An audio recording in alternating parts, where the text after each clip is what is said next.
ये WWE की top 10 shocking movements 2024 के जो अब तक रहे हैं उसकी लिस्ट आप देख सकते हो। और ये लिस्ट थोड़ी मुझे तो थोड़ी नहीं बहुत ज़्यादा अटपटी लगी है। मतलब यहाँ पे बहुत सारे ऐसे पॉइंट्स हैं जो कि मुझे लग रहा है कि वो शॉकिंग में क्यों नहीं है और कुछ ऐसे हैं जो कि शॉकिंग में क्यों है। अब ऐसा नहीं है कि मैं विमेंस डिवीजन को ही लपेट रहा हूँ, लेकिन ये डैमेज कंट्रोल का टर्न होना 8वें नंबर पर है, जबकि बहुत सारे ऐसे मूवमेंट है जो कि इस लिस्ट के अंदर नहीं है। क्या कोडी रोड्स का रोमन रेंस को हराना वो शॉकिंग मूवमेंट नहीं था, या फिर WWE इसको मान रही है कि वो पहले से ही ऑब्वियस था। अंडरटेकर का रिटर्न भी इन्होंने नहीं डाला यहाँ पे, और नंबर 1 पर डाला डेमन प्रीस्ट का कैश इन। चलो उसको फिर भी कह सकते हैं कि जस्टिफाई है, लेकिन फिर भी नंबर 1 पे होना तो नहीं है। मुझे पता है बहुत सारे ऐसे एडजस्टमेंट है जो कि यहाँ पर होने चाहिए अगर हम टॉप 10 मूवमेंट्स की बात करें, और कुछ तो मुझे ऐसा लग रहा है कि बस वैलिडेशन देने के लिए WWE ने सोचा लिस्ट बना दे। वरना मैं तो ये कह सकता हूँ कि पूरी रेसलमेनिया को ही अगर निकाल दें तो वहीं से शायद इतने सारे मूवमेंट्स बन जाएंगे जो टॉप 10 के अंदर आ जाएंगे। बाकी शायद किसी को और जगह बनाने का कुछ खास मौका मिले ना। आप बताओ इसमें से कौन सी ऐसी चीज है जो कि आपको लगता है कि इस लिस्ट में होनी चाहिए थी। थोड़ी मुझे तो गड़बड़ सी लगी वैसे। Okay, hello chatters, my name is Rohit and you are watching wrestle chatter. Welcome है गाइस आपका वॉइस ऑफ रेसलिंग के एक और नए एपिसोड में। आपकी WWE की one of the favourite things, या फिर मुझे बोलना चाहिए दी फेवरेट थिंग। ज़्यादा मैं इसका कुछ डिस्क्रिप्शन दूंगा नहीं। असली अखाड़ा पर एपिसोड आ चुका है द शील्ड के बारे में। Roman Reigns, dean Ambrose, Seth Rollins, सब कुछ आपको पता है। ज़्यादा मैं नहीं बोलूँगा इसके बारे में, बस वन ऑफ एपिसोड है, first and last time. Link आपको पहला ही मिल जाएगा डिस्क्रिप्शन में, या फिर इस वीडियो के एंड होते होते आपको स्क्रीन पर एक टैब दिख जाएगा, उस पर क्लिक करके आप एपिसोड सुन सकते हो। 30 मिनट आपके एंटरटेनिंग की फिर जिम्मेदारी हमारी। सबसे पहले हम लोग बात करते हैं उस थिंग के बारे में जो कि मैंने रियलाइज करी डॉल्फ जिगलर, निक नेमेथ के बोलने के बाद कि अच्छा भाई ये रीजन है कि ड्रू मैकिंटायर और सीएम पंक की जो फ्यूड है वो इतनी ज़्यादा स्पेशल फील हो रही है। इसके बारे में जिगलर, निक नेमेथ ये बोलते हैं कि ये जो सीएम पंक की इंजरी है वो एक तरीके से ब्लेसिंग इन डिस्गाइज का काम किया ये ड्रू मैकिंटायर और सीएम पंक की फ्यूड को इतना ज़्यादा हॉट बनाने के लिए। वो ये कहते हैं कि 80s के टाइम में, WWE के पुराने टाइम में, जब साल में कम शोज हुआ करते थे, पेपर व्यूज हुआ करते थे, 4 बार ही होते थे, तो उस टाइम पर ऐसा लगता था कि पूरे महीनों की इतनी लंबी बिल्ड है और उसके बाद जाके एक मैच हो रहा है। तो वो इंजरी वाली सिचुएशन की वजह से ये चीज ऑटोमेटिकली हो गई WWE के लिए कि सीएम पंक और ड्रू मैकिंटायर इतने टाइम से लड़ रहे हैं कि इनका मैच नहीं हुआ। और जब मैंने इसको अपने दिमाग में डिकोड किया तो मैंने भी ये रियलाइज किया कि हाँ यार, अगर इनका एक बार शायद मैच हो जाता, वो जो एक्साइटमेंट है वो इसी चीज की तो है कि दोनों बंदे, दोनों सांडों को रिंग में छोड़ दिया, अब ये लड़ रहे हैं, क्योंकि वो चीज हमने अब तक देखी नहीं है। इसलिए भी ये फ्यूड इतनी ज्यादा, मतलब स्टोरी लाइन तो ऑब्वियसली है, लेकिन क्योंकि अभी तक खुल के बिल्कुल इन्हें खुला नहीं छोड़ा कि अब मारो एक दूसरे को, क्योंकि वो मोमेंट अब तक हमने देखा नहीं, तो इसलिए वो चीज को और ज्यादा स्पेशल बना रही है। और ये बड़ी सही बात लगी मुझे, तो सोचा आपके साथ शेयर कर देता हूँ। हमेशा जो है कुछ इंटरेस्टिंग चीज लगती है तो मैं बता देता हूँ आपको, फिर आप बताना कि आपके लिए भी यही रीजन है क्या कि आपको ये फ्यूड जो इतनी स्पेशल फील हो रही है, जैसा जिगलर का कहना है। नेक्स्ट बात करते हैं AEW के बारे में। तो मैक्सिमम मेल मॉडल्स, ये एक नए नाम से आ चुके हैं, MXM collection.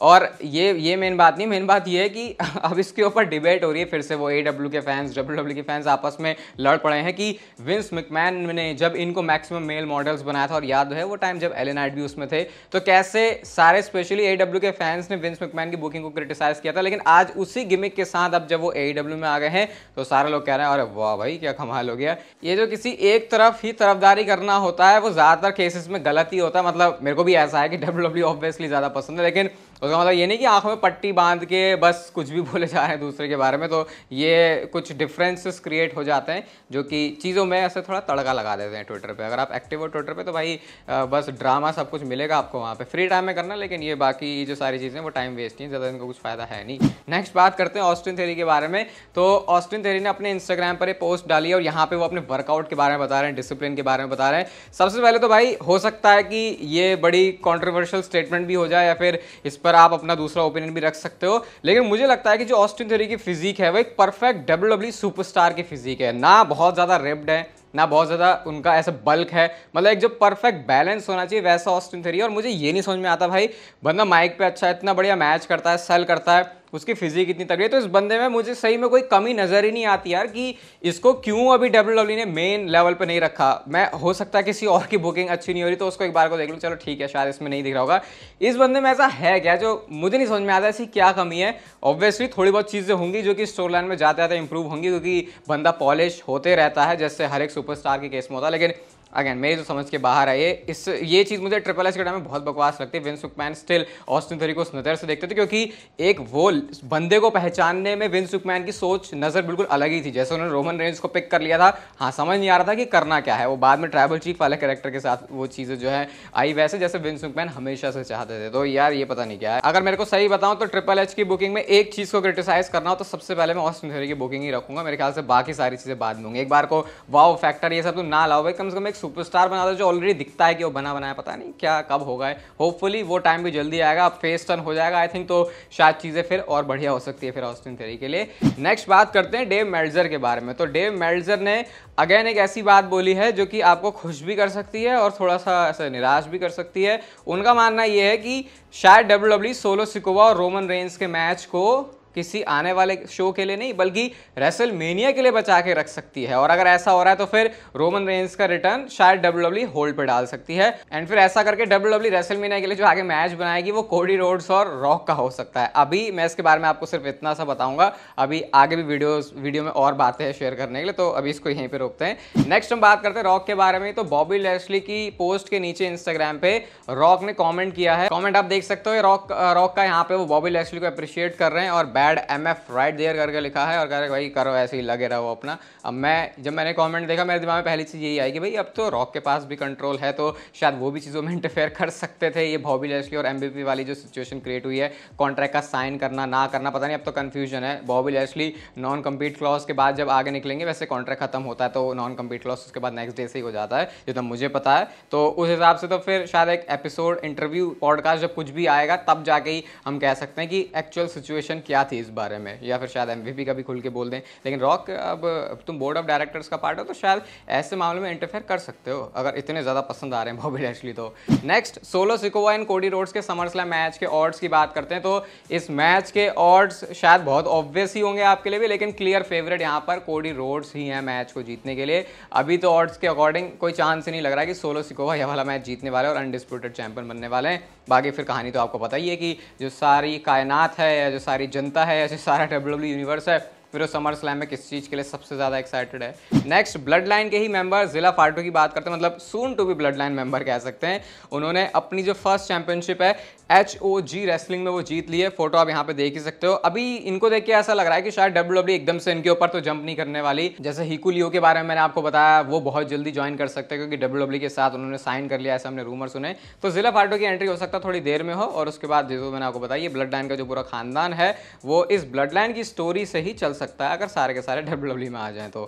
Next Randy Orton के बारे में एक स्टैट है, और रैंडी ओटन ने रिसेंटली अभी अपना 24वां मैच यानी कि 2400 जो मैच है वो रेसल किया। 2400 मैचेस उनके पूरे हो चुके हैं, यानी सारे उनके मैचेस मिला के जो कि उन्होंने आज तक कंपीट किए हुए हैं। बस अब तो इंतजार है सिर्फ रैंडी ओटन के हील टर्न का, और ये बोल्ड प्रेडिक्शन में कर रहा हूँ, बोल्ड है या फिर ऑब्वियस है ये तो आप डिसाइड कर सकते हो। मुझे लगता है अभी रैंडी ओटन का जो हील टर्न होगा उसमें बहुत ही कुछ डिफरेंट साइड उनकी होने वाली है। ये अभी तूफान आने से पहले की शांति है रैंडी ओटन के केस में, ऐसा मुझे लगता है। नेक्स्ट एक ट्वीट है, अगेन ये ट्रिपल एच के क्रिटिसिज्म में भी है, जहाँ पे वो बोलते हैं कि ट्रिपल एच का बिगेस्ट फ्लॉ क्या है एज अ बुकर, और वो है जब वो सही पॉइंट पर ओटिस, अल्फा अकेडमी, इन सारी चीज़ों को अलग नहीं कर पाए जो चैट गेबल वाला एंगल था। याद है हम उस मूवमेंट के लिए वेट कर रहे थे, मैं भी बोल रहा था भाई वो क्या मूवमेंट होगा ना जब चैट गेबल सही में धुलाई खाएंगे ओटिस से, लेकिन वो चीज़ उन्होंने इतने स्प्लिट करके करी, ऐसा पता ही समझ ही नहीं आया कि कब ओटिस जो है चैट गेबल से अलग हो गए। वो तो एक हॉट मूवमेंट देना चाहिए था उनको कि पूरा बिल्ड हुआ, उसके बाद एक ही शो आया और उसमें बिल्कुल ओटिस अलग हो गए और उसके बाद चल गए।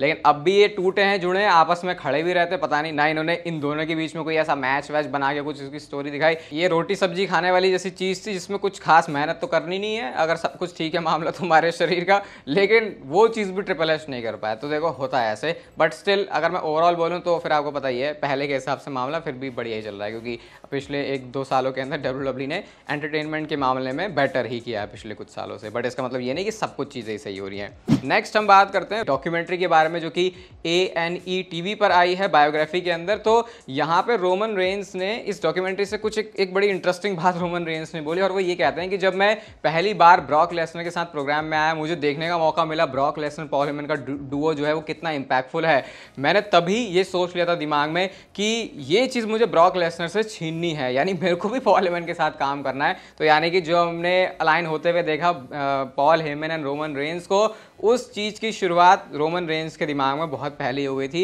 एंड देन जब WWE को वो सही मूवमेंट लगा तो फिर हमने देखा कि कैसे रोमन रेंस वापस आए हैं, और उसके बाद उन्होंने वो याद है सोफे में काउच में बैठे हुए दोनों Paul Heyman and Roman Reigns, उसके बाद जो कैमरा एंगल है वो पैन होता है पॉल हेमन की तरफ और हमको पता चलता है कि पॉल हेमन होने वाले हैं स्पेशल काउंसिल रोमन रेंस के। तो ये इसके पीछे की ये कहानी है। आज की फाइनल स्टोरी है द रॉक के बारे में, और ये गुड न्यूज़ है, और इसके साथ साथ अभी आपके दिल और दिमाग में रॉक को 2024 में फिर से देखने की उम्मीदें जगाने वाली है।